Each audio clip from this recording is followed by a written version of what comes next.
महाराज की जय। धर्मवीर संभाजी महाराज की जय। पार्वती वते हर महादेव। कोण पुण्य त्यांचा होईल सेवक, कोण पुण्य त्यांचा होईल सेवक, जिही कुंभाधिक दुरावेल, ऐशे वर्म मद दावी नारायणा, अंतरीच्या कुणा प्रकटोनी, बहुवाव घड आहे संत भेटी, परी जग जेठी करुणा केली, ऐशे वर्म मद दावी नारायणा, अंतरीच्या कुणा प्रकटोनी. तुका म्हणे मग नये वृत्तीवरी, सुखाचे शेजारी पहुडेन, ऐसे वर्म मद दावी नारायणा, अंतरीच्या कुणा प्रकटोनी. आत्मरूप गणेशु स्मरण, सकल वितेचे अधिकरण, तेच वंदू श्री चरण श्री गुरूंचे, दुसरी वंदू शारदा, जे चतुराननाचे आत्मदा, वाक्सिद्धी ते पावे जे सहजा, तिचे चरणोदा दंडवत, ते वाग्विलास परमेश्वरी, सकलांग देखणी सुंदरी, राहोनी सबाय अभ्यंतरी, ग्रंथात कुसरी वदी सोयी. नमामि सद्गुरुं शांतं सच्चिदानंद विग्रहं, पूर्ण ब्रह्म परानंदं, विषमानंदी वल्लभं. गुरु ब्रह्मा गुरु विष्णु गुरुदेवो महेश्वरा, गुरु साक्षात परब्रह्म, तस्मै श्री गुरुवे नमः. स्वये भानु भानु आराधिला, दयाचे कुळी दीपको दिव्य झाला, हरिभक्ती लागून तारी समजता, नमस्कार माझा श्री गुरु एकनाथा. जो नदी गोदा तटीचा निवासी, सदा प्रिय जो सज्जना वैष्णवासी, दया वर्णिता प्रेम अत्यंत चित्ता, नमस्कार माझा श्री गुरु एकनाथा. कोण पुण्य त्यांचा होईल सेवक, जिही द्वंद्वाधिक दुरावेल, ऐसे वर्म मद दावी नारायणा, अंतरीच्या खुणा प्रकटोनी. प्रस्तुत प्राप्त प्रसंगी सर्व उपस्थित श्रोते, परमार्थ प्रेमी साधक आणि जे आपल्याला लाईव्ह या फेसबुकच्या माध्यमातून बघतात, असे सर्व परमार्थ प्रेमी वर्ग, सर्वांना मी प्रथम सप्रेम जय हरी करतो. या फेसबुकच्या माध्यमातून खऱ्या अर्थाने या संकटावर मात करण्याची किंवा या संकटातून सुद्धा वाट काढण्याचं ठीक नाही, हे एक चांगलं साधन आपल्याला सापडलं. नाहीतर तसं बघितलं तर सुरुवातीला बऱ्याच जणांना थोडंसं आवडल्यासारखं व्हायचं की बाबा काही सत्संग करायला मिळत नाही, कुठं जायला मिळत नाही, कीर्तन करायला ऐकायला मिळत नाही, प्रवचन ऐकायला नाही, कुठं सत्संग नाही. परंतु हे फेसबुकचं माध्यम खऱ्या अर्थाने तुमच्या आमच्यासाठी एक चांगलं साधन म्हणून समोर आलं आणि आज आपण त्याच साधनाच्या द्वारे आपले सर्वांचे आदरणीय असणारे, अतिशय सुलभ असे असणारे आदरणीय हरिभक्तीपरायण साईनाथ भाऊ महाराज लंगडे, अहमदपूर, लातूर, आणि यांच्या निमित्तानं संत विचारधारा हे जे काही फेसबुकचं पेज आहे, या पेजच्या माध्यमातून आपण आपल्या श्रोत्यांच्या पर्यंत एक संतांचा विचार घेऊन जाण्याचा प्रयत्न करतो. आणि म्हणून संत विचारधारा या फेसबुक लाईव्हच्या उपक्रमाला जी मंडळी कोणी सहाय्य होत असेल त्या सर्वांचं, कारण साईनाथ भाऊ सोडून आपल्याला बाकीच्यांचा परिचय नाही, कारण बारकाईने बघितलं तर जवळजवळ साईनाथचं आपलंच अंतर 500 किलोमीटरचं आहे, आणि त्यामुळं बाकीच्यांचं आपल्याला याच्यामध्ये कोण कोण सहाय्य होत आहेत, कोण कोण त्यांच्या जोडीला आहे, यांचा नामोल्लेख आपल्याला नाही सांगता येणार. परंतु त्या सर्व मंडळींचा आपण या ठिकाणी कृतज्ञता भाव व्यक्त करू आणि या ठिकाणी आपल्या साईनाथ महाराजांच्या विषयी जर बोलायचं झालं तर अतिशय अतिशय असा गोड असणारा, नाहीतर जर बघितलं आपण समाजात आता बघतो ज्यांच्याकडे काही कला असते, काही गुण असतात, त्यांच्याकडे बाकीचे पण अवगुण यायला वेळ लागत नाही, आहे की नाही? कारण ज्याच्याकडे थोडंसं ज्ञान आहे तो खाली चालायलाच मागत नाही, माणसात यायलाच मागत नाही, माणसाशी माणसासारखं बोलायला मागत नाही.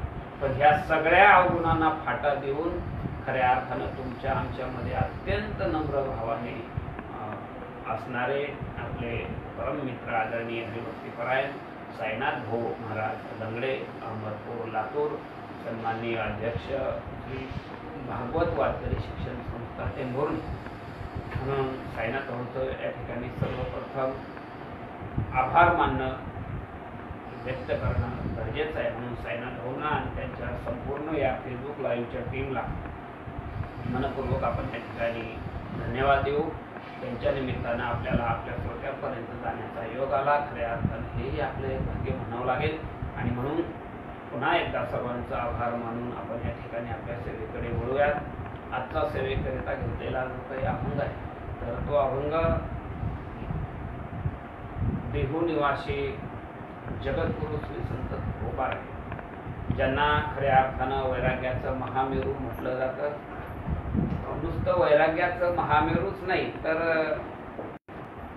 खऱ्या अर्थानं भक्ती क्षेत्रामध्ये कलशस्थानी शोभणारं महाराष्ट्राचं परमार्थिक एक वैभव आहे, श्रीमंत जगद्गुरु तुकोबार आहे. आणि दुसऱ्या शब्दात सांगायचं जर म्हटलं तर माऊली ज्ञानोबा आहे आणि जगद्गुरु तुकोबार आहे. तर हे एक महाराष्ट्राला पडलेलं अतिशय गोड असं एक स्वप्न आहे. कदाचित माऊली ज्ञानोबारायांचं अवतार कार्य नसतं, जगद्गुरु तुकोबारायांचं अवतार कार्य नसतं तर महाराष्ट्राची परमार्थिक स्थिती कदाचित याच्यापेक्षा अतिशय खालावलेली असते. आणि म्हणून बारीक जर बघितलं तर भरतखंडे नरदेह प्राप्ती येतो परम भाग्याची संपत्ती असं शास्त्रकारानं म्हणून ठेवलंय, भागवतकारानं म्हटलंय. परंतु त्यातली त्यात भरतखंडामध्ये सर्वात खऱ्या अर्थानं जर आदरणीय पावन असं जर पुण्य पावन असं जर क्षेत्र असेल तर ते महाराष्ट्र.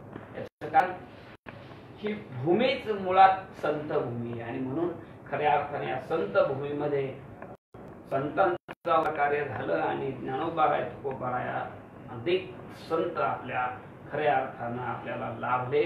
आपण त्यांच्या नंतर आलो हे आपलं भाग्य म्हणावं. जगाच्या कल्याणा संतांच्या उभी होतो आणि देहकष्टवृत्ती परोपकारी संपूर्ण आयुष्य ज्यांनी परोपकारामध्ये घातले, संपूर्ण देह ज्यांनी परोपकारामध्ये झिजवला, खऱ्या अर्थानं असे असणारे जगद्गुरु तुकोबार आहे. आणि यांचा 4 चरणाचा अतिशय सोपा असा अतिशय सुलभ सर्वांच्या पाठ्यामधला असा असणारा अभंग, संतांचं वर्णन करणारा संत परप्रकरणातला अभंग. बारकाईने बघितलं, वरवर बघितलं तर संत प्रकरणामधला अभंग दिसतो. बारकाईने त्याच्यामध्ये जर आपण केलं तर अभंग अनुभूतीपर प्रकरणातला आहे. म्हणून जसं जसं आपण त्याच्यावरती चिंतन करतो तशी तशी आपली स्थिती बदलते, आहे का नाही? म्हणून आजचा अभंग अतिशय गोड असा असणारा अभंग. जगद्गुरु तुकोबाराय बोलतात, कोण पुण्य त्यांचा होईल सेवक, त्या साधू संतांकडे अंगुली निर्देश केलाय आणि देवाशी संवाद साधतात. बारकाईने जर बघितलं तर साधू संतांनी नुसता तुमच्या आमच्याशी संवाद साधला नाही. आता बारकाईने हे जे वाङ्मय तयार केले हे वाङ्मय तुमच्या आमच्याशी संवाद साधण्यासाठी वाङ्मय. शास्त्र जे तयार केले, गाथा तयार केले, ज्ञानेश्वरी तयार केली, हे तुमच्या आमच्याशी संवाद साधण्यासाठी केली. म्हणून काय फक्त तुमच्या आमच्याशी साधू संत बोलले असा त्याचा अर्थ नाही. हो, जगद्गुरु तुकोबाराय त्यांचा अवतार कार्य असताना त्यांचं भजनासाठी भंडारा डोंगरावर जायचे, भामचंद्र डोंगरावरती जायचे. त्यावेळेस ते पशुपक्ष्यांशी सुद्धा बोलत होते. नुसते पशुपक्ष्यांशी नाही, दगड धोंड्याशी बोलायचे, वृक्षवेलीशी बोलायचे. वृक्षवल्ली आम्हा सोय रे वनचरे पक्षी हे सुस्वरे आळवते. सांगायचं तात्पर्य दगड विटांशी बोलले, दगड मातीशी बोलले, दगड धोंड्यांशी बोलले, वृक्षवेलींशी बोलले, हिंस्र श्वापदाशी सुद्धा बोलले.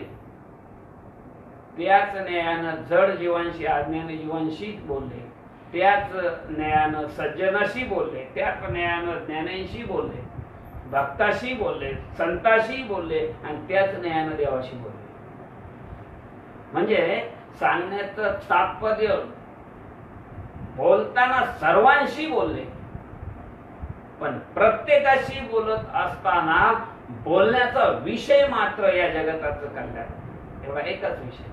माऊली ज्ञानोबारायांनी जरी ज्ञानेश्वरी लिहिली तरी ज्ञानेश्वरी लिहून झाल्यानंतर पायदानामध्ये जगताचंच कल्याण मागितलं, स्वतःसाठी काहीच नाही. किंबहुना तुमचे केले धर्मकीर्तन सिद्धी नेली, तर माझे जी उरले ते पाईक, पण माझं म्हणून उरलंय ते फक्त पाईक पण आहे. म्हणजे फक्त सेवकत्व आहे, तुमची यादाशीचा दास करून ठेवा, एवढंच मागितलं. स्वतःसाठी सेवकाच्या पलीकडची भूमिका नाही, पण जगासाठी मात्र जगताच्या कल्याणाची भूमिका आहे आणि बोलतात मात्र देवाशी. आणि म्हणून आजच्या या अभंगामधून जगद्गुरु तुकोबाराय बोलतात देवाशी, पण बोलण्याचा विषय मात्र तुमचं आमचं कल्याण आहे. निमित्त स्वतःच घेतलंय, उदाहरण स्वतःच घेतलंय. कोण पुण्य त्यांचा होईल सेवक देवा, कोणत्या पुण्याने मी त्यांचा सेवक होईल. त्यांचा म्हणजे कोणाचा? त्या संतांचा सेवक होईल. वास्तविक मग ते सेवक नाहीत का संतांचे?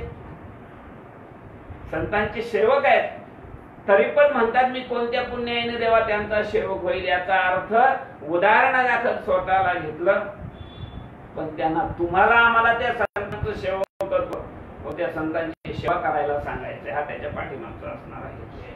आणि म्हणून देवानं विचारलं कोणत्या संतांचं तुम्हाला सेवकत्व पाहिजे, तू आहे. आणि मग सांगायला लागले मला संत जगामध्ये जर बघितलं तर वर पांगाने अनेक संत दिसतात, वरच्या रंगानं संत पद धारण केलेले अनेक आहेत, पण अंतरंगामध्ये अंतःकरण ज्यांचं संतमय आहे, अंतःकरण वृत्ती ज्यांची खऱ्या अर्थानं संत स्वरूप झालेली आहे, असे संत मात्र मला भेटत नाही. आणि मला अशा संतांचं सेवकत्व देवा मला करायचंय की जे अंतःकरण लक्षण युक्त संत असतील, त्यांचं अंतःकरण संतयुक्त लक्षणानं परिपूर्ण असेल, अशा संतांचं देवा मला सेवकत्व पाहिजे. म्हणजे का पाहिजे? का पाहिजे तर जिही द्वंद्वाधिक दुरावेल, कारण त्यांच्याशिवाय द्वंद्व माझं कोणी घालवणार नाही. नुसतं द्वंद्व नाही, द्वंद्वाधिक याचा अर्थ द्वंद्व आणि त्या द्वंद्वाचा संपूर्ण परिवार. त्याच्यामध्ये द्वंद्व नाम द्वैत, अज्ञानही असेल, द्वैतही असेल, भ्रांती असेल, मला झालेला भ्रम असेल, मला झालेले विकार असतील, हे सगळे जे द्वंद्वाधिक परिवार आहे त्या सगळ्याचं हरण मला त्या संतांची प्राप्ती झाल्याशिवाय किंवा त्यांची कृपा झाल्याशिवाय होणार नाही. म्हणून देवा मला अशा संतांचं सेवकत्व पाहिजे की ज्यांची प्राप्ती झाली, ज्यांची भेटी झाली, का द्वंद्वाधिक जे विषय का ते माझे दूर झाल्याशिवाय राहणार नाही. आणि मग देवाने सांगितलं बहु अवघड आहे संत भेटी. असे संत भेटणं म्हणले खूप अवघड आहे. किती अवघड आहे. आता आपण प्रस्तावनेमध्ये म्हणून पुढे तो विषय येईल. बहु अवघड आहे संत भेटी सांगितलं, अशा संतांची भेटी अवघड आहे. पण तुकोबाराय सांगतात देवा तुम्ही असल्यावर करील ते काय नव्हे महाराज, तुम्ही असल्यावर काय अवघड आहे. म्हणून तुम्ही असल्यानंतर अवघड नाही. म्हणून देवा परी जग जेठी करुणा केली, तुम्ही जर करुणा केली तर अवघड असलेली भेट सोपी झाल्याशिवाय राहणार नाही. भेट सोपी झाली किंवा भेटही झाली तुकोबाराय, तुम्ही काय करणार. भेट ठीक आहे संताची करून दिली, मग तुम्ही काय करणार म्हणण्यापेक्षा मग आपण काय करायचंय. कारण उदाहरण जगद्गुरु तुकोबाराय स्वतःच घेतात, पण त्यांना सांगायचं आपल्याला आहे, शिकवायचं आपल्याला आहे. मग आपण काय केलं पाहिजे संतांची भेट झाल्यानंतर. पडून राहील ते ठाई उगाच संतांची पायी, तुका म्हणे मग नाही वृत्तीवरी आणि सुखाचे शेजारी पहुडेन. म्हणून देवा मी तिथंच पडून राहील, याचा अर्थ संतांच्या चरणाजवळून मी थोडाही बाजूला जाणार नाही, थोडाही संतांच्या चरणापासून विभक्त होणार नाही. हा या अभंगाचा सरळ सरळ अर्थ आहे. आता संतांचे चरण कशाला म्हणायचं त्या चरणापासून विभक्त होणार नाही. म्हणजे काय, संत कोणाला म्हणायचं आहे की नाही, त्यांची भेट म्हणजे काय, त्यांचे चरण म्हणजे काय, त्या सगळ्याचा उहापोह यथामती यथावकाश समर्थ सद्गुरू सच्चिदानंद स्वरूप श्रीपाद बाबांच्या कृपेनं आपण जसं जमेल तसं करण्याचा प्रयत्न करू. असो बारीक जर विचार केला तर सामाजिक परिस्थिती किंवा जागतिक परिस्थिती सध्याची बघितली तर अतिशय भयानक आहे. परंतु कशीही परिस्थिती जरी असली तरी सुद्धा भक्तीला परिस्थिती बाहेरची आड येत नाही. भक्तीला बाहेरची परिस्थिती कोणतीच आड, बघा जगद्गुरु तुकोबारायांचा जर विचार केला तर बाहेरची परिस्थिती 100% प्रतिकूल आहे, अनुकूल असं काहीच नाही. तरी सुद्धा पराकोटीचा असणारा परमार्थ तुमच्या आमच्यासाठी तयार केला. आपण उधरले नव्हे ते नवल, स्वतःचा परमार्थ साधला त्यात नवल नाही, पण उधरले कुळ अनेकांचे तुमच्या आमच्यासाठी सुद्धा उद्धाराचं साधन तयार करून ठेवलं. सांगायचं तात्पर्य बाहेरची परिस्थिती परमार्थाला आडवी येत नाही. परमार्थाला आडवी जी येते ना ती तुमची आमची अंतकरण वृत्ती आडवी येत असते. हो, आणि म्हणून उद्धारासाठी ज्या कृपा लागतात त्याच्यामध्ये बाबा सांगतात होते बाबा बराच वेळेस. हो, एक तर पहिली शास्त्र कृपा पाहिजे. हो, पहिली कृपा शास्त्र कृपा पाहिजे, दुसरी कृपा गुरु कृपा पाहिजे, आणि तिसरी कृपा तुमची अंतकरण कृपा पाहिजे. आणि ह्या 3 कृपा ज्या वेळेस होतील, हे तिन्ही जेथ एकवटले तेथ शब्द ब्रह्म कवळले. हे शब्द ब्रह्म आहे. हो, सातजी बोलाचे नव्हे हे शास्त्र. हो, हे नुसतं म्हणाम्हणीचं किंवा हे पारायण करण्यापुरतं नाहीये. हो, आत्मा अवतरविती हे मंत्र. हो, याच्यामध्ये तुमचा प्रत्यक्ष आत्मा अवतरित करण्याची ताकद आहे.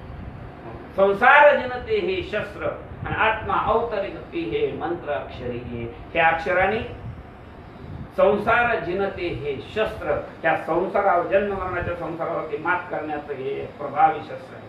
म्हणून नुसते अक्षर नाही, हे नुसतं पारायण करण्यापुरतं. आज काय झालंय, ग्रंथ संपदा जी नाही नुसती पारायणापुरतीच उघडली जायला लागली. मी म्हणतो एक वेळ नाही पारायण झालं तरी चालेल, माझा भाव लक्षात घ्या, नाही तर काय ना अर्थाचा अनर्थ नको. एक वेळ नाही पारायण झालं तरी चालेल, पण आम्ही परायण व्हायला पाहिजे, आम्ही ग्रंथ परायण व्हायला पाहिजे, आम्ही शास्त्र परायण व्हायला पाहिजे. आम्ही नुसतं लावतो नाव हरिभक्त परायण, पण भक्ताची नामची गाठच नाही पडली अजून, हरीची नामची अजून गाठच पडली नाही, नुसते नावाला आहे है की नाही. आम्ही जोपर्यंत परायण होत नाही, मत परायण अहर्निशी. मग यातला अहर्निशी हा शब्द महत्वाचा आहे. भगवंतांनी सांगितलं तुला हो मला सन्मुख व्हावं लागेल, पण कसा, हो जसं जमन तसं नाही. बाबा सांगायचे भाऊ खायला आधी, झोपायला मधी, आणि भजनाला कधी मधी, असा परमार्थ होत. हो, सततम कीर्तयन्तो माम यतन्तस्य दृढव्रता. हे सतत, पण सतत म्हणजे काय, मग आता हे सतत घेऊन हिंडलं तर बाकीचे काम धंदे कसे करायचे. मग सतत पण कळला पाहिजे कसा करायचा, हे आधी कळून घ्यायचंय का. परमार्थ म्हणजे नेमकं काय हे कळून आधी घ्यायचंय, आणि तसं कळून येत नाही. बहु केले अख्खे ज्ञानेश्वरी पाठ झाल्या तर अजून परमार्थाचा मेळ लागला असं म्हणता येत नाही. हो, एका महात्म्याच्या तोंडचं वाक्य आहे, परमार्थ म्हणजे वावटळीत दिवा लावण्यासारखं आहे. कशाला म्हणतात परमार्थ, आयुष्य गेलं माणसाचं आयुष्य, तरी सुद्धा अजून मेळ लागायला तयार नाही, स्वप्नात देव यायला तयार नाही. का, कारण भक्ती ते कठीण सुळावरील पोळी हेही खरंय, आणि तुका म्हणे सोपे आहे सर्वावनी हेही खरंय. हो, मग याचा मेळ घालायचा कसा. भक्ती कठीणच आहे, भक्ती कठीणच आहे. किती कठीण आहे. वांजेच्या सुने पुत्र झाला, भागवतात बाबा सांगतात, त्याने विश्वश्री असी पाना आला, आणि पय पाने मातला घरभंगू केला दिगंबराचा. म्हणजे वांजेला सून आली. आता वांजेला सून येऊ शकते का. वांजेला सून, जिला मूलबाळच नाही तिचं नाव वांजे, जिला मूलबाळ नाही तिला सून येऊ शकते का. मग वांजेला सून येणं जसं अशक्य आहे, तसं त्या सुनेला मूल होणं हे सुद्धा अशक्य आहे. वांजेच्या सुने पुत्र झाला, आणि त्याने भीष्मश्रेयसी पाना आला. म्हणजे भीष्माचार्याच्या बायकोला पाना फुटला ते सुंदर असं मूल पाहून. कोणाचं, वांजेच्या सुनेचं. शक्य आहे का? कारण ज्याला बायकोच नाही त्याचं नाव भीष्म आहे. मग ज्याला बायकोच नाही तर त्याच्या बायकोला पाहणं येईनच कुठून? त्याने भीष्मश्रेयसी पाहणा आला आणि म्हणले त्या भीष्माचार्याच्या बायकोचा पाना पिऊन ते मूल म्हणजे इतकं बलवान झालं, पय पाने मातला आणि घर भंगू केला दिगंबराचा. म्हणजे एवढा मातला, एवढा बलवान झाला, उन्मत्त झाला आणि त्याने म्हणजे संन्याशाचं घर फोडलं. कोणाचं? आता संन्यासी कोणाला म्हणतात? हा, ज्याने घरादाराचा त्याग केला त्याचं नाव संन्यासी. म्हणजे आजचे संन्यासी सोडून द्या थोडा वेळ. यांनी घरादाराचा त्याग केला तर आश्रमाचा स्वीकार केलाय, है का नाही? मठातटांचा स्वीकार केला, याला संन्यासी म्हणत नाही. सांगण्याचं तात्पर्य ज्याने घरादाराचा त्याग केला त्याचं घर फोडण्याचा संबंध येत नाही. तसं देव नावाची गोष्ट तुमच्या आमच्या ध्यानामध्ये सुद्धा, स्वप्नामध्ये सुद्धा येऊ शकत नाही. एवढी विलक्षण आहे म्हणून तिला सोडावरील पोळी म्हटलंय. सोपं नाहीच आहे, पण तरी पण मग तुकोबाराय म्हणतात तुका म्हणे सोपे आहे सर्वावरी. कसं तर एकीकडे देव आहे हो आणि एकीकडे भक्ती आहे आणि मध्ये संत आहे. कारण संताशिवाय भक्ती होईल. पण तुम्ही इकडे भक्ती आहे, मध्ये संत आहे, इकडे देव आहे. संताला टाळून तुम्ही देवापर्यंत जाण्याचा विचार केला, कदाचित देव भेटेल, कदाचित देव भेटेल, पण भेटलेला देव कळणच असं मात्र सांगता येत नव्हे. देव कशासाठी भेटायचा आहे आपल्याला? आपल्या उद्धारासाठी. हो, मग आता मी असं विचारतो, हिरण्यकश्यपूला देव भेटला नाही का? भेटला का नाही? भेटला. कंसाला भेटला नाही, रावणाला भेटला नाही. काय झालं? उद्धार झाला का घात झाला? जसा अपेक्षित आहे ते देवाचं स्वरूप कळालं नाही. मग देवापर्यंत जर जायचं असेल, देवाची जर भेटी करायची असेल तर आमच्या निळोबारायांना करायचं. देवा हो, तू आलाय गोष्ट खरी आहे, पण तू येण्याच्या अगोदर मला तुकोबाराय पाहिजे. का पाहिजे? कारण तुकोबाराय जर आले नाही तर मला तू कळणार नाही. नामदेवरायांना सुद्धा देव भेटला नाही, भेटला असं म्हणायची सोय हो, पण जोपर्यंत विसोबा क्षेत्रांचे पाय धरले नाही तोपर्यंत नामदेवरायांना देव कळाला नाही हो. म्हणून असणार त्याचं व्यापक स्वरूप जे आहे हो ते समजतच नाही महाराज. आणि ते समजून घेण्याचं देण्याचं कार्य जगतामध्ये संत करत असतात हो. म्हणून जगामध्ये सद्गुरू भेटल्यानंतरचं वर्णन मुक्ताबाई करते. 8 वर्षाची चिमुकली, जगामध्ये ब्रह्मदिशे उघडे, एकची धागा नाना परी कपडे तोळी आणि लुगडे, जगामध्ये ब्रह्मदिशे उघडे. एवढ्या 8 वर्षाच्या मुक्ताबाईला कळालं, चिमुरडीला. का कळालं? तर भेट संतांची झाली. संतांची भेट झाली रे झाली त्या देव तिथंच. बैसता संताचे संगती, कळो आले कमलापती, माझे कोणीच नव्हती, निश्चय चित्ती दृढ झाला. हे एवढ्या गोष्टी आहेत संत भेटीमध्ये घडलेल्या. काय? बैसता संताचे संगती. काय झालं? पहिला फायदा कळो आले कमलापती, देव कळाला. जो कळतच नाही, वेदांना सुद्धा वेदांनाही नाही कळला अंत पार याचा, कानडा राजा पंढरीचा. म्हणून जो कोणालाच कळला नाही आजपर्यंत तो देवा मला संतांची भेट झाली. म्हणून बैसता संतांचे संगती पहिला फायदा झाला, कळो आले कमलापती.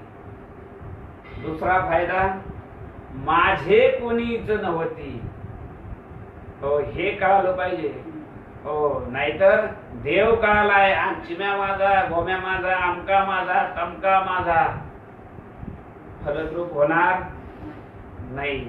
उलट हाताला आलेला देव कधी निष्ठन सांगता येत नाही हो. म्हणून कळो आले कमलापती, माझे कोणीच नव्हती आणि निश्चय चित्ती दृढ झाला हो. म्हणून बघा 3 प्रकारचे दोष आहेत. एक मल दोष, एक विक्षेप दोष आणि एक आवरण दोष. हे 3ही दोष जे आहेत ना हे संतांच्या भेटी जात असतात मला नावाचा दोष, अज्ञान शिल्लकच राहिलं नाही. अज्ञान गेलं, त्याच वेळेला आवरण दोष गेला, आणि विक्षेप नावाचा जो दोष आहे, हो, ते सद्गुरूच्या चिंतनाच्या रीतीनं तो विक्षेप नावाचा दोष सुद्धा निघून जातो. म्हणून सांगायचं तात्पर्य ह्या तीनही गोष्टी संतांच्या भेटीमध्ये दडलेल्या आहेत. आणि म्हणून खऱ्या अर्थानं त्याच त्याने जी पण चालू जाता न पडे कोणता कोठे काही, आणि म्हणून आम्हाला संतांची गरज आहे. अवघड असणारी, अतिशय अवघड आहे बारीक बघितलं, पण संत भेटले ना अतिशय सोपे, इतकी सोपी. जसं पाठीमागं एक टीव्हीला प्रोग्राम लागायचा चालता बोलता, चालता बोलता एक कार्यक्रम लागायचा चालता बोलता. ही तशी भक्ती चालता बोलता केली तुमच्या आमच्यासाठी, इतकी सोपी, किती सोपी. तुम्ही एसटीत बसले, शेजाऱ्याला सुद्धा कळत नाही हा भक्त आहे आणि याची भक्ती चालू आहे, हा भक्त आहे याचं चिंतन चालू, शेजाऱ्याला सुद्धा कळत नाही. कामामध्ये ऑफिसला आपण जातोय, मग तो साहेब म्हणून असेल, कामगार म्हणून असेल, शिपाई काय असेल, पण शेजाऱ्याला त्याच्या कलिगला सुद्धा कळत नाही की हा भक्त आहे आणि याची भक्ती चालू आहे. इतकं सोपं आहे. मुख हले ना, कंठ हले ना, जीवास परे ना राम, राम हमारा भजन करे हम बैठे आराम. याला म्हणतात उपकार. केले उपकार सांगू मी काय, बापन करी ऐसे माय, धर्मे त्यांच्या हे देखिले पाय. आता हळूहळू पायाकडे यायचंय म्हणून, धर्मे त्यांच्या हे देखिले पाय, आणि त्या पायामुळं दिले अक्षय अभय दानगा, आणि म्हणून आलो या देशात. म्हणून या देशाला आलो. कोणत्या? या 3.5 हाताचा हा जो देश आहे ना, हो, याच्यात यासाठी केला होता अट्टहास. हो, हा सगळा अट्टहास भगवान परमात्म्यानं जो केलाय ना 84 लक्ष योनीचा, हा याच्यासाठी केलाय. येण्याची शरीरे शरीरा येणे सरे, किंबहुना येर धारे चिरा पडो. हो, किती सुंदर योजना आहे भगवंताची, पण सगळ्या योजनेवर आपण पाणी फेरलं आहे की नाही. सगळ्या भगवंताच्या एवढ्या सुंदर योजनेवर आपण पाणी फिरलं म्हणजे काय केलं? ज्याच्यासाठी दिला त्यातलं काहीच केलं नाही, है का नाही. शरीराची या गावा नाही का, जया लागी पांडवा, तो कार्यात तू अवघा सांडोनिया. ज्याच्यासाठी हे शरीर दिलं ना त्याच्यातलं काहीच केलं नाही, तो कार्यात तू अवघा सांडोनिया, नाही का नाही. आणि मग जन्मा आला याला आणि पाणी वाहतावा. आणि म्हणून कशासाठी मी आलोय हे पहिलं डोक्यात घ्यायचंय. हो, कशासाठी मी आलोय, काय करायचंय, कारण आम्हाला करायचंय एक आणि डोक्यात घेतलंय दुसरं. मग आणि जे डोक्यात घेतलंय ते टाकायचंय आणि जे करायचंय ते डोक्यात घ्यायचंय. बरं, त्याच्यात परत असं जे टाकून दिले ते पुन्हा घ्यायचं नाही आणि जे घेतलेले ते परत टाकायचं नाही. हे अध्यास आहेत, अहम अध्यास आहे, मम अध्यास आहे. याच्यातच आमचा घोटाळा झाला. हो, जे नको घ्यायला पाहिजे ते आधी घेतलेलं आहे, बरं ते टाकून द्यायला पाहिजे आणि ते टाकल्याशिवाय जे घ्यायला पाहिजे ते घेता येत नाही. बरं, आता जे घ्यायला पाहिजे ते डोक्यात घेतलंय, पण अहम ममतेच्या लवड सवडी, माते न पवती वापुडी, आणि जन्म मृत्यूची दुथडी डहुळती ठेली. म्हणजे सारखं ते डवळतच ठेवलंय. जन्म मृत्यू, यायचं जायचं, यायचं, शांत होऊ दे ना त्या पाण्याला. हो, जोपर्यंत पाण्याला शांत होऊ देत नाही तोपर्यंत त्यात गाळ खाली बसणार आणि ते डवळतच ठेवलंय. का? कारण अहम ममतेची लवड सवडी, माते न पवती बापुडी. मग आता हा अहम अध्यास आहे आणि दुसरा मम अध्यास आहे. हे दोन्ही आम्हाला घातक. हे दोन्हीचा बात करावा लागतो. त्या दोन्हीचा बात केला रे केला का मग परमार्थ साधतो. म्हणून मग अशी मी म्हटलं का परमार्थ महात्म्याने सांगितलं हे वावटळी दिवा लावल्यासारखं. हा, कसं आहे, वावटळीमध्ये दिवा लावायचा आहे. हा, ज्याला संत कृपा झाली त्याला ते शक्य आहे. म्हणजे बघा तुम्ही, साधं ज्यांना बिडी सिगारेट ओढायची ज्यांना सवय आहे ना, ते तुमचा प्रवासात चालता म्हणजे गाडीवर चालता सुद्धा बिडी पेटवतात. चालू गाडीवर बिडी पेटवतात, म्हणजे बंद गाडी नाही, उघड्या गाडीवर. का? त्यांना ते टेक्निक जमलेलं आहे. लावे त्याच्या वंशात ते वाचले.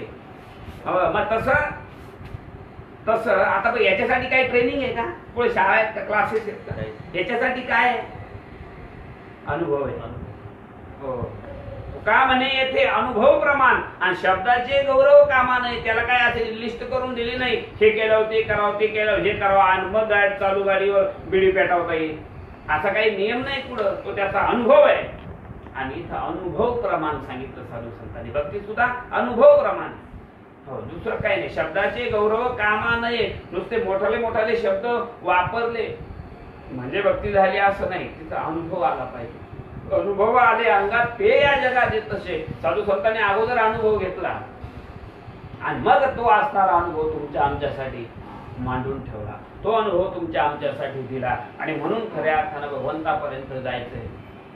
या देहाची ती कर्तव्यता साधायची. कारण शास्त्रानं 3 गोष्टी महत्वाच्या सांगितल्या. हो, काय 3 गोष्टी महत्वाच्या आहेत? एक तर मी कशासाठी आलोय, या देहाला येण्याचं प्रयोजन काय, भक्तीचं साधन काय, हे का नाही. मी कशासाठी या नरदेहाला आलो हे आम्हाला आधी कळलं पाहिजे. हो, इथं येऊन करायचंय काय ते आम्हाला कळलं पाहिजे. आणि जीव व ब्रह्म ऐक्याचा निश्चय झाला पाहिजे. कारण मी आणि देव वेगळाच नाही ह्या वृत्तीवर आरूढ झालं पाहिजे. आरूढ नाही तर मग कसं आहे, प्रवचनात असतं तेव्हा सगळं खरं वाटतं, बाहेर गेलं की पुन्हा आपले पहिले पाढे. आशानं कधी हो मेळ लागणार नाही. तुकडोजी महाराज सांगतात ना, म्हणी नाही भाव म्हणे देवा मला पाव. देव आशानं पावायचा नाही रे, देव काय बाजारचा भाजीपाला नाही. आणि म्हणून खऱ्या अर्थानं जीव ब्रह्म ऐक्य ह्या विचारावरती आपण आरूढ असतो की मी दिसतोय तो मी नाहीच आहे. मी काय, मी सच्चिदानंद स्वरूप किंवा स्वयंप्रकाश ब्रह्म आहे. आणि म्हणून ह्या विचारापर्यंत पुस्तकं वाचून जाता येत नाही. ह्या विचारापर्यंत संतांच्या अनुभवाशिवाय ह्या विचारावर आरूढ राहता येत नाही. आणि म्हणून खऱ्या अर्थानं, कारण मी आतापर्यंत स्वतःला वेगळं समजत होतो, आता संतांची भेट झाल्यानंतर मला कळालंय का अरे मी आतापर्यंत वेगळ्याच गोष्टीला मी आणि माझं समजत होतो. पण वास्तविक मी वेगळाच आहे. वास्तविक माझं स्वरूप वेगळंच आहे.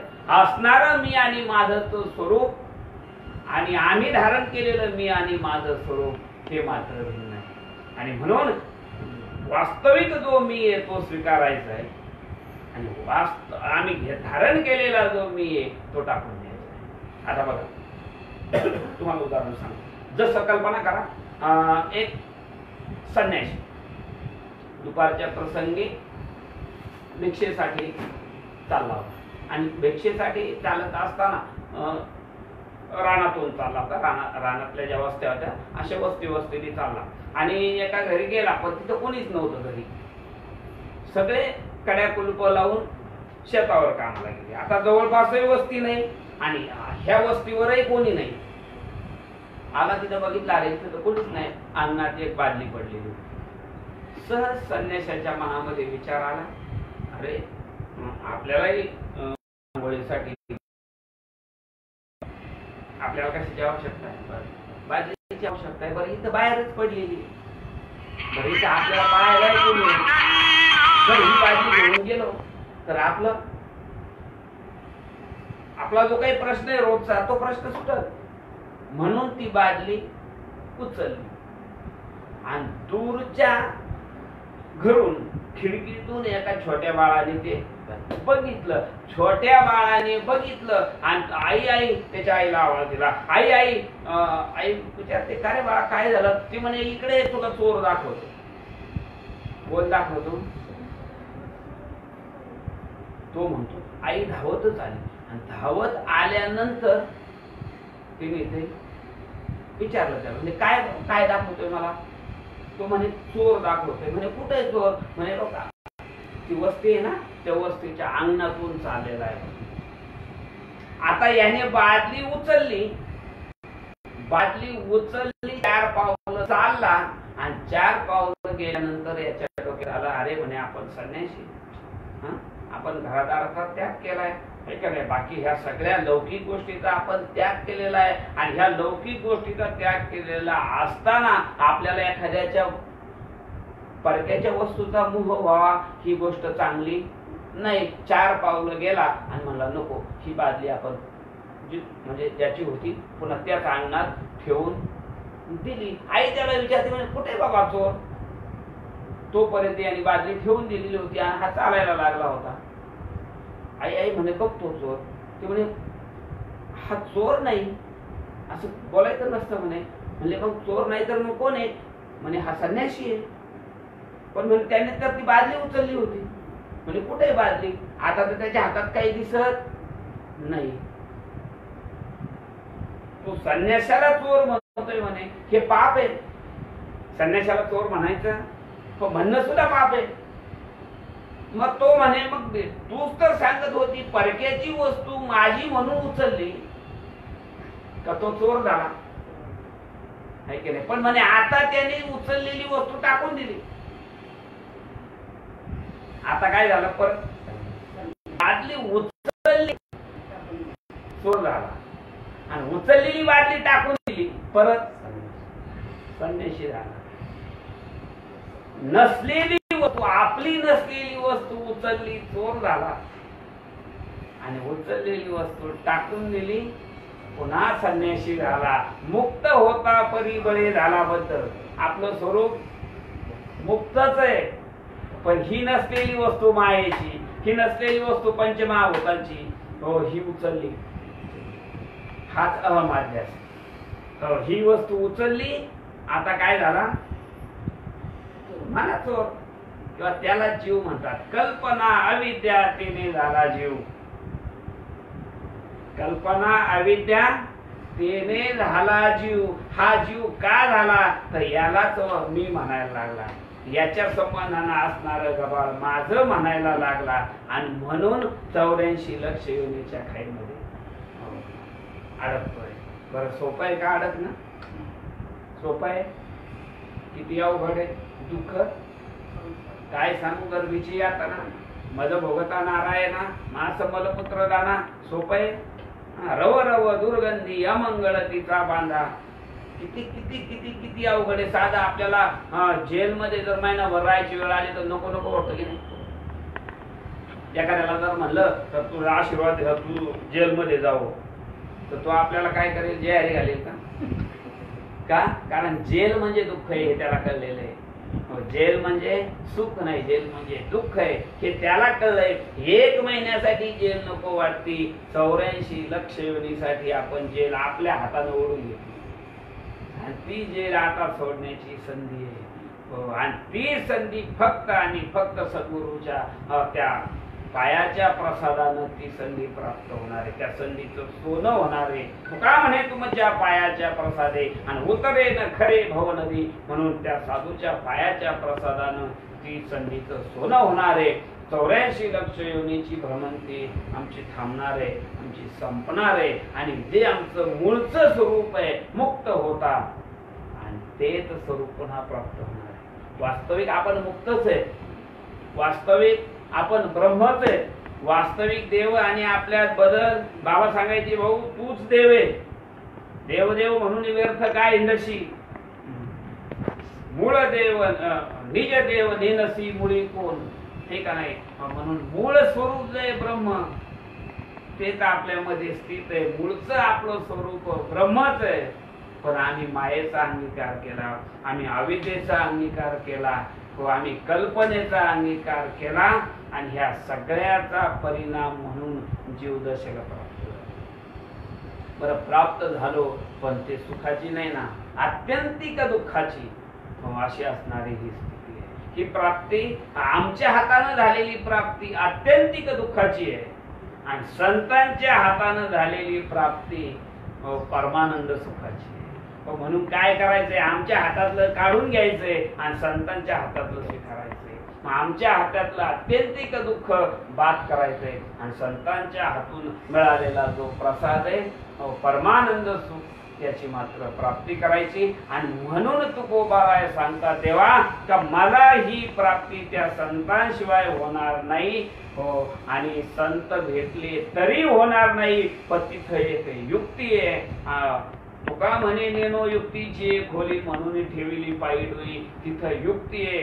काय युक्ती आहे तर संत भेटल्यानंतर त्या संताच्या चरणाजवळ मी नतमस्तक झालो पाहिजे. मग त्याच्यासाठी मला माझं कोणतं पुण्य खर्च करावं लागेल ते सांग. जे पुण्य कधीच असं माझं ते देवा घे, पण त्याच्या बदल्यात मला त्या संतांची भेटी होऊ दे आणि भेट झाल्यानंतर त्या संतांच्या चरणाशी मला नतमस्तक होऊ दे, एकरूप होऊ दे. म्हणून पहिल्या चरणात सांगतात कोण पुण्य त्यांचा होईल सेवक. तेव्हा कोणत्या पुण्याच्या जोरावर मी त्या संतांचा सेवक होईल.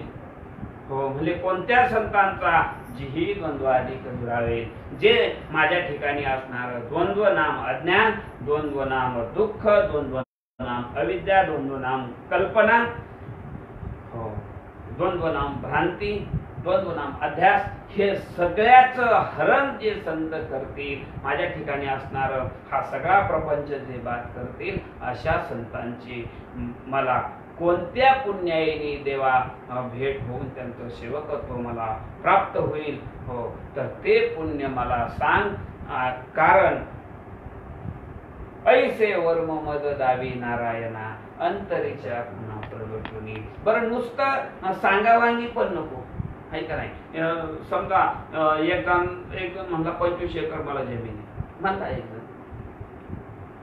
सगळे जगाने विश्वास ठेवला, पण एक शहाणा आला म्हणला भाऊ तुला 25 एकर जमीन आहे. नाही म्हणत नाही, पण त्याचा काहीतरी प्रूफ. जसं आपल्या घरची पोरगी जर एखाद्याला द्यायची असली आणि त्यांनी सांगितलं मला 25 एकर नाही, मला 50 एकर जमीन, 10 एकर 5 एकर, विश्वास ठेवतो का आपण. काहीतरी प्रूफ लागतं की नाही.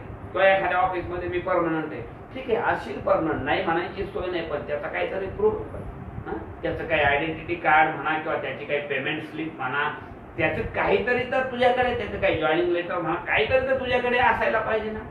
हो मग ते अधिकृत असायला पाहिजे का सांगोवांगी म्हणा म्हणीचं, ते अधिकृत असायला पाहिजे की नाही. हो आणि म्हणून देवा अशी संतांची मला भेट पाहिजे, नुसते सांगावांगी नको. अंतरीच्या पुन्हा प्रगटोनी ऐशे वर्म मज दाविणार आहे. ते संत माझ्या अंतकरणाच्या पुन्हा प्रगट करून मला असं वर्म दाखवतील. कसं वर्म का जे वर्माने मीच मला पाहू शकलो पाहिजे.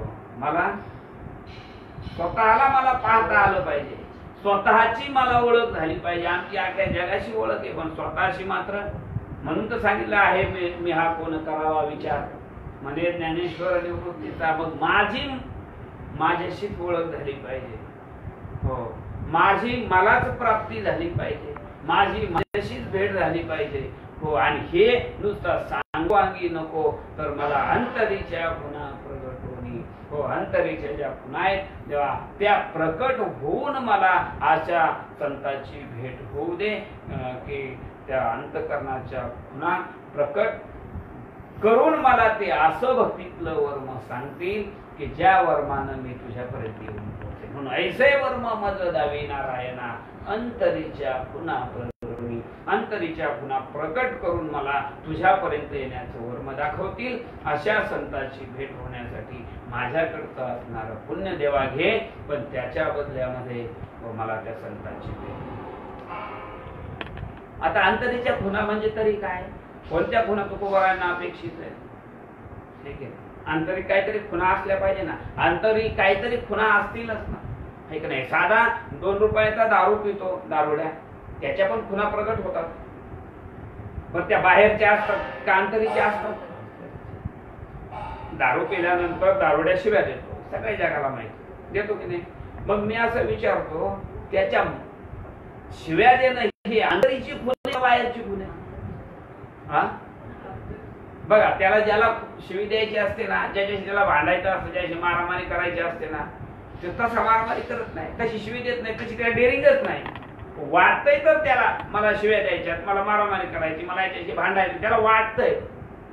पण जोपर्यंत तो पीत नाही तोपर्यंत त्याच्याशी भांडू शकत नाही. म्हणून पिण्याचा आधार घेतोय का, ती अंतरीची खून आहे. म्हणजे हे त्याचं आतलं असतं, फक्त त्या पिण्याचं पिणं हे माध्यम आहे, त्या माध्यमातून ते आतलं प्रगट करत असतं. मग तसं जर 2 रुपयाच्या दारूच्या जर खुणा आहेत तर या ब्रह्मरसाच्या ब्रह्मरस घेई काढा तेने पिढा वारेल, नाही का नाही. पथ्य नाम विठोबाचे आणि गवाचे नशिवी. किंवा नाथबाबा भागवतामध्ये पण सांगतात, बोले मदिरा खाये मदिरानंदी नाचे गाये, जेने ब्रह्मरस सेविला आहे तो केवी राहे आवरला गा. ह्या अंतरीच्या खुणा आहे. मग अंतरीच्या खुणा आता बघा, जसं साखर अमेरिकेत खाल्ली तरी तिचं स्वरूप अबाधित आहे. भारतात खाल्ली, बरं भारतात कुठेही खाल्ली तरी, आणि साखर कारखान्यात खाल्ली तरी सुद्धा गोडच लागणार आहे. मग तसं संतांचा बोध सामान्य जीवाला झाला तरी तो तसाच आहे, तो संतांना झाला तरी तसाच आहे, देवांना झाला म्हणून अनुभव दुर्जनालाही नामस्मरणाचा तोच आहे, अनुभव सज्जनाला नामस्मरणाचा तोच आहे, अनुभव संतांनाही नामस्मरणाचा तोच आहे, आणि अनुभव देवालाही नामस्मरणाचा तोच आहे. आणि त्याला नाम म्हणतात आणि त्याला अनुभव म्हणतात. म्हणून अंतरीच्या खुणा ज्या आहेत त्या अंतरीच्या खुणा देवानी नामस्मरण केलं तरी अनुभव तोच आला पाहिजे, संतांनी अनुभव नामस्मरण केलं, ऋषी मुनींनी केलं तरी अनुभव तोच आला पाहिजे.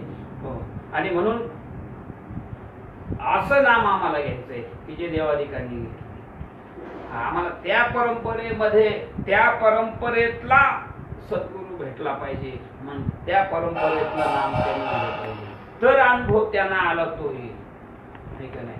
आणि म्हणून इथं आमचे तुकोबाराय सांगतात, कंठी प्रेम दाटे नयनी नीर लोटे हृदयी प्रगटे रामरो. किंवा आमचे अलीकडचे संत राष्ट्रसंत तुकडोजी महाराज सांगतात, चंद्रभागा नेत्री पाहता हर्षलो आणि शिन विसरलो जन्मांतरीचा, पाहता निशाने उत्तंग कळस आणि संचरले खास अष्टभाव.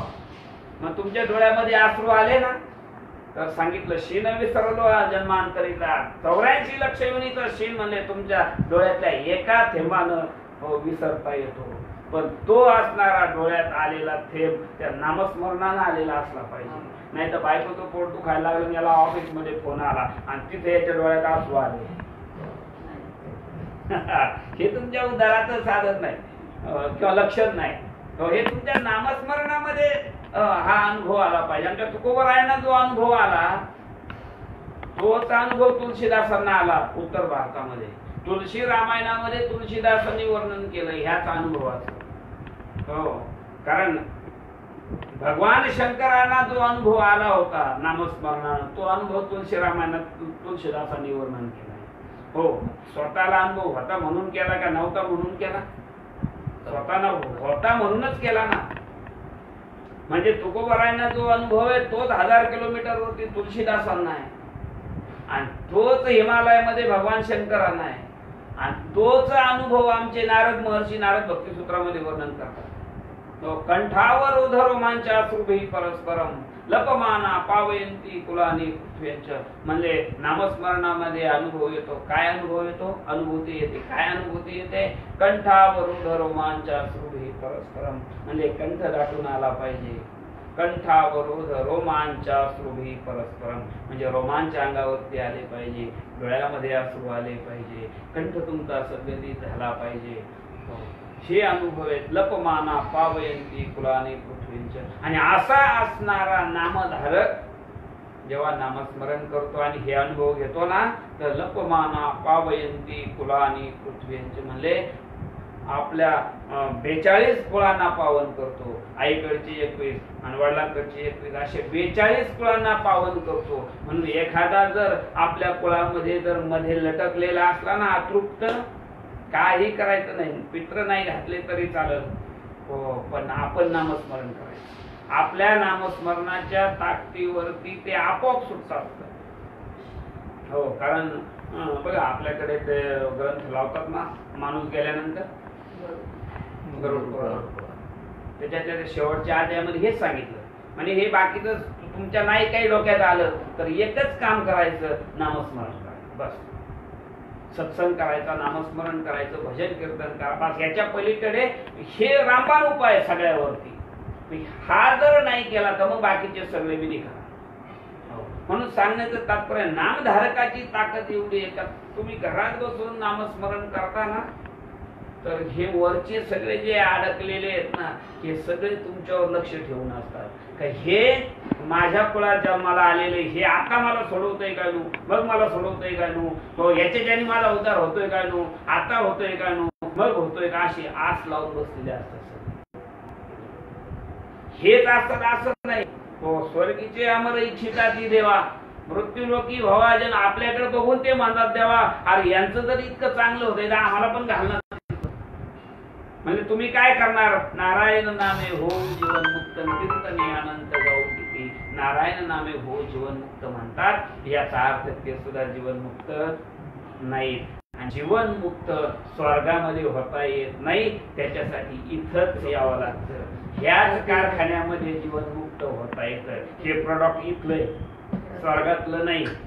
म्हणून हे प्रोडक्ट जर तुम्हाला पाहिजे असेल तर खाली यावं लागतं. येऊ लागती माघारे मृत्यू लोका. कशासाठी, याच्यासाठी. नारायण नामे होऊ जीवन मुक्त कीर्तनी अनंत. कारण बद्ध मोक्षु जीवनमुक्त आणि विदेही मुक्त असे ह्या स्थिती आहेत. हो मग जीवनमुक्त मध्ये आमचे सगळे साधू संत मंडळी का, कारण त्यांचा काहीतरी विक्षेप नावाचा दोष शिल्लक ठेवतात. राहतो म्हणता येत नाही, विक्षेप ठेवतात आणि जर ठेवला नाही तर पुन्हा ते विदेही मुक्तामध्ये जातात. आणि विदेही मुक्त झाला की देहीत विदेही भोगू दशा. त्याचा ना त्याच्या घरच्यांना फायदा, त्याचा ना त्याच्या शेजाऱ्याला फायदा, त्याचा ना त्याच्या गावाला फायदा. हो म्हणून जीवनमुक्त ही स्थिती आमच्या संतांची. आपण करले नव्हे ते नवल उद्धरेले कुळ अनेकांचे. असा असणारा संत देव सांगतात तुकोबाराय. हो अशा संताची भेटी होणं सोपं नाही, बहु अवघड आहे. संत भेटी किती अवघड आहे. बहु शब्द लावा, हे अनिर्वाच्य शब्द आहे. बहु पहिल्या चरणातला कोण, हे अनिर्वाच्य. हे शब्दात वर्णनच करता येत नाही. जिथं शब्दामध्ये वर्णन करता येत नाही ना तिथं हे शब्द. हो ते जिथं पुण्याची गणनाच सांगता येणार नाही का संतांच्या भेटीला एवढं पुण्य लागतं तेवढं पुण्य लागतं, नाही किती लागतं हे सांगता येत नाही. हे आमच्या तुकोबारायांना माहित आहे. हो म्हणून संतांचा एक एक शब्द महाराज त्याच्यावरती विचार करायला लावतो. म्हणून किती पुण्य लागेल हे तुकोबारायांना माहिती आहे. म्हणून विचारलं कोण पुण्य. इथं सांगितलं बहु अवघड. किती अवघड आहे सांगण्याच्या पलीकडची, म्हणून बहु अवघड आहे संत भेटी. किंवा आमच्या नाथबाबांनी एका अभंगामध्ये सांगितलं चंद्रामृत सुखे सेववेल असता जाता रवी धरवेल पायी हेळा सागर तरवेल परी त्या साधूची भेटी न होईल का. हो आणि म्हणून इतकी असणारी अवघड. किती वेळ आहे अजून? 8 मिनिट. इतकी असणारी अवघड संत भेटी, पण देवाने कृपा केली. परी जग जेठी करुणा केली. देवानं कृपा केली आणि अवघड असणारी संताची भेट सोपी झाली. आता संतानं कृपा केली आणि अवघड असणारा देव सोपा झाला. आला नावा रूपा आणि तुका म्हणे झाला सोपा. किती सोपा झाला. अरे योग्यांच्या ध्यानी जाताना थोडं फिरतो तो आम्हापाशी मागे पुढे. म्हणजे योग्याला स्वप्नात येत नाही आणि तो देव आमच्यापासून जा म्हणलं तरी जात नाही. नुसत्या मनामनीच्या गोष्टी नाही, हे प्रत्यक्ष प्रमाणे नामधारकासाठी. ही अनुभूती प्रत्यक्ष आहे नामधारकासाठी. प्रत्यक्ष रोज आहे, पावलोपावली अनुभूती आहे. या मनामनीच्या सांगोवांगीच्या गोष्टी किंवा जाहीर बोलण्याच्या पण गोष्टी नाही, पण जावे त्याच्या वंशा तेव्हाकडे. पाण्यामध्ये मासा लोकं येतो कैसा, जावे त्याच्या वंशा तेव्हाकडे. म्हणून बहु अवघड. किती अवघड आहे सांगण्याच्या पलीकडची आहे, पण भगवंतानं कृपा केली. अवघड असणारी भेट सोपी झाली आणि सोपी झाल्यानंतर वर्म मला मिळालं. वर्म मिळालं त्या क्षणी अंतरेच्या पुन्हा प्रगट झाल्या. अंतरेच्या पुन्हा प्रकट झाल्या. आणि आता जे सुख माझे सुख मद दाविले डोळा, ते माझं खरं सुख आहे बरं का. सत चित आणि आनंद हे जे माझं स्वरूप आहे ना, त्या स्वरूपाला मी गेलो. सत चित आणि आनंद ह्या स्वरूपाला मी गेलो, पण परत मागायला. जसं रात्रीचा प्रसंग आहे, अंधारे रात्र आहे, बाहेर विजांचा कडकडाट आहे, पावसाळ्याचे दिवस, वीज चमकली, वीज चमकल्यावर रस्ता दिसला ना, रस्ता दिसला वीज चमकल्यानंतर, पण मग आता त्या विजेच्या प्रकाशामध्ये 12वीचा अभ्यास करता येईल? विजेने प्रकाश दिला की नाही, पण म्हणून काय 12वीचा अभ्यास त्या विजेच्या प्रकाशात करता येईल का? नाही ना. मग तुम्हाला आलेला अनुभव हा तसा आहे की वीज चमकल्यासारखा आहे, अनुभव दाखवला, पण तो अनुभव तुम्हाला सतत जर पाहिजे असेल तर त्या वृत्तीवर आरूढ राहावं लागेल. आणि म्हणून तुकोबराय सांगतात, तुका म्हणे मग नये वृत्तीवरी आणि सुखाचे शेजारी पहुडे. मग तेव्हा त्या वृत्तीपासून मी त्या नामस्मरणापासून मी आता बाजूला जाणार नाही. सच्चिदानंद सद्गुरू श्रीपाद बाबांनी आपल्याला ती रीत लावून दिली. अनुग्रह झाला, अवस्था झाली, आणि अवस्था झाल्यानंतर जो प्रबोध आहे तो तुमचा सततम कीर्तयंतो मामयतंतस्य दृढव्रता. आता दृढ होण्यासाठी तुमचा असणारा तो करोनी प्रबोध संत पार उतरती असणारा हा भवसागर पार उतरण्याचं साधन आमचं असणारा प्रबोध, आणि म्हणून सतत त्याच्यावर असणार गावा सांगायचे फक्त अनुसंधान. मुख हले ना, कंठ हले ना, जीवा स्मरेना राम, राम हमारा भजन करे हम बैठे आराम. आणि म्हणून असं असणार अनुसंधान आम्हाला त्या प्रबोधाने दाखवलं. म्हणून त्याच्यावरती अहोरात्र लक्ष, काही केल्या वेगळा अनुभव गेम आहे, त्याच्यापासून मला आता काही केला तरी बाजूला जायचं नाही. म्हणून तुकोबारा सांगतात, तुका म्हणे मग नाही वृत्तीवरी, पुन्हा मी वृत्तीवर येणार नाही. मनाच्या ज्या दोन भूमिका आहेत, प्रवृत्ती आणि निवृत्ती, तर मी प्रवृत्तीमध्ये पुन्हा जाणार नाही. आता ती वृत्ती जी आहे, निवृत्तीची जी माझी मनाची स्थिती आहे, त्याच्यावर मी आता आरूढ होईल. कारण त्या निवृत्तीशिवाय देवा मला तुमचं सुख अखंड मिळणार नाही. आणि म्हणून खऱ्या अर्थानं जेव्हा आपल्याला आपलं सुख कळतंय, माझे सुख मद दाविले डोळा, जेव्हा आपल्याला आपलं सुख कळतं ना, जेव्हा आपल्याला आपला आनंद कळतो ना, तेव्हा आमच्या नामदेवराय महाराजांचा अभंग आहे, नित्यानंदा पुढे आनंद तो कोण, विषय सुख बाई बापुडे ते. आमच्या आनंदापुढं बाकीचा आनंद व्यवहारातला लौकिकातला तो क्षीण आहे, विषयातला. विषय सुख बाई बापुडे म्हणजे केविलवा नाही, बापुडे ते क्षीण म्हणजे अशक्त आहे, त्याच्यामध्ये कोणत्याच प्रकारची पावर नाही. पण असं सुख जे संतांनी दाखवलं ते मात्र त्याच्या पलीकडे जगामध्ये कोणतं सुख नाही, त्याच्या पलीकडे जगामध्ये कोणता आनंद नाही. आणि असा असणारा आनंद हे आमचं खरं स्वरूप आहे. आणि असं असणारं खरं स्वरूप आमच्या संतांना आम्हाला दाखवलं. अनंत जन्माचं खऱ्या अर्थानं सार्थक झालं. यासाठी केला होता बघा ना, दुःखातून आमच्या सुखापर्यंत जी हितापासून काढिती, हित देऊन वाढविती, नाही श्रुती परोती माऊली जगा. म्हणून आमच्या अहितापासून आम्हाला बाजूला केलं. तो रवरव दुर्गंधीमध्ये आतापर्यंत पचत पडला होता किंवा तिथं जाणार होता, त्याच्यातून उचललं आणि इकडे सच्चिदानंद स्वरूपामध्ये आणून ठेवलं. पण आणून ठेवलं म्हणण्यापेक्षा आम्ही मूळचे तिथलेच आहेत, पण जसं सुरुवातीला सांगितलं ना, नको असलेलं उचललं आणि पाहिजे असेल त्याचा मात्र अस्वीकार केला. संतांना जे नको होतं ते टाकून द्यायला लावलं आणि जे आपलं हे ते उचलायला लावलं आणि त्याच्यावरच आरूढ राहायला सांगितलं. आणि म्हणून खऱ्या अर्थानं काय सांगू आता, संतांचे उपकार मज निरंतर जागविती, हे का नाही. आणि म्हणून खऱ्या अर्थानं त्या संतांचे उपकार तेच तुकोबारा ह्या अभंगातून मांडतात. देवा कोण पुण्य त्यांचा होईल सेवक. आता सेवक ह्या शब्दावर खूप काही बोलायला पाहिजे होतं, पुण्य ह्या शब्दावर खूप काही बोलायला पाहिजे होतं, हे का नाही. बहु अवघड आहे संत याच्यावर खूप काही बोलायला पाहिजे होतं.